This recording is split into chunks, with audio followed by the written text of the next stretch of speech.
Like, make a plan, man.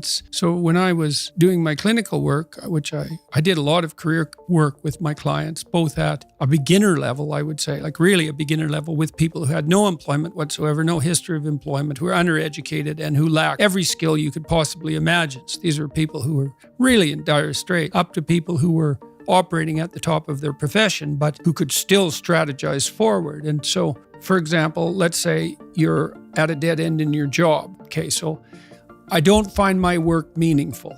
All right, so that's a problem statement. It's like, well, why not? I find the work I do repetitive and boring and without spirit.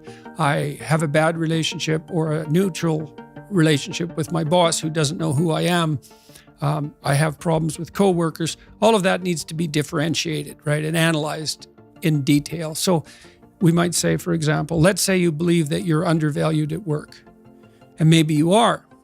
What you need to do is you have something to say, and we would have to figure out what it is that you have to say. But it would be some variant of, I'm bringing more value to the table than I'm being compensated for, and that's demoralizing me. And it's also not good for you being my boss, because if I'm actually more valuable than is being recognized, then the fact that you're not valuing me properly means that I will become demoralized, I won't work properly, and you won't get the best out of me. So it's bad for both of us. And if your boss is in principle not amenable to such a discussion, then what you should seriously consider doing is finding another job. Okay, so let's say we're going to set you up for this. Okay, this isn't like next week's enterprise, man. This is your life. So the first thing I would ask is, well, do you have your resume or CV in order? Well, I haven't typed it up for 3 years. Well, what do you think about bringing it up? Well, I'm pretty nervous about that because there's some holes in it, and I didn't do so well in college, and I'm kind of embarrassed about my resume. It's like, okay, bring it in. Let's go through it. Let's at least update it. Let's look where the holes are. Let's look at where the inadequacies are as far as you're concerned, right? This isn't my judgment, it's your judgment. Let's walk through those judgments and see if they're warranted, because maybe you're just too guilty and ashamed and self-conscious and anxious, and you're looking at your resume more critically than someone else would. And maybe there's some holes that you need to rectify. You were 2 courses away from your BA and you dropped out or something like that. Well, maybe we need 6 months to address that. And at least, even if you can't be fully educated, you could be taking some courses online. And so when you went to a new job interview and they said, what about this hole? You'd say, well, I came to terms with that 6 months ago, and in an effort to rectify it, I'm taking the following courses, and here's my plan for completion. That's a really good answer. And anyone with any sense who's interviewing will accept that as an indication that although you're not perfect, and who is, that you have a good plan and that you've thought it through. Like, that's the kind of answer that in all likelihood will cement your candidacy for the position. Okay, so now you're going to go to your boss. Well, you have to have your CV and your resume in order, and you have to be able to stand on it solidly, and which at least means that you're prepared to address the inadequacies in a credible, realistic, believable, and truthful manner. All right, now what you do is apply for like 10 jobs. You don't have to take them, but maybe you have to go to an interview or 2 or 3 or 4, and maybe there's a bunch of opportunities out there for you that you didn't even know about. And maybe someone offers you a job.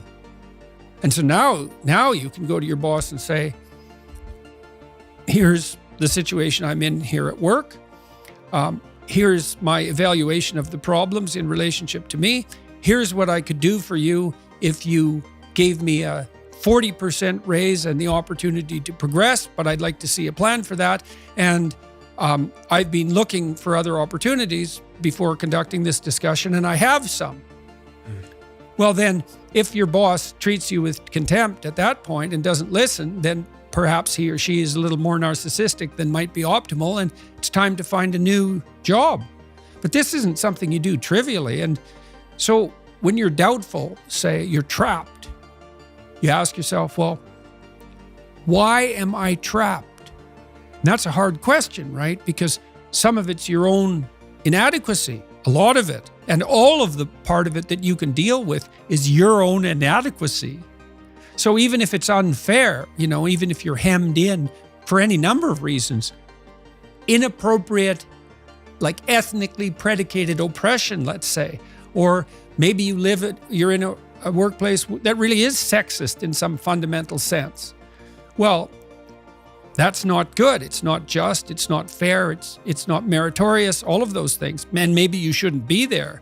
But what you can do to begin with is every bloody thing you possibly can do to put yourself in the most virtuous and powerful negotiating position possible.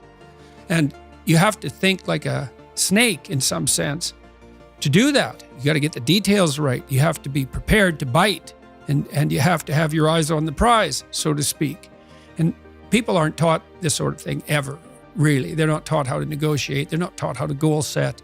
They're not taught how to conceptualize appropriate success in some broad sense. In some sense, that's what the humanities are supposed to teach people.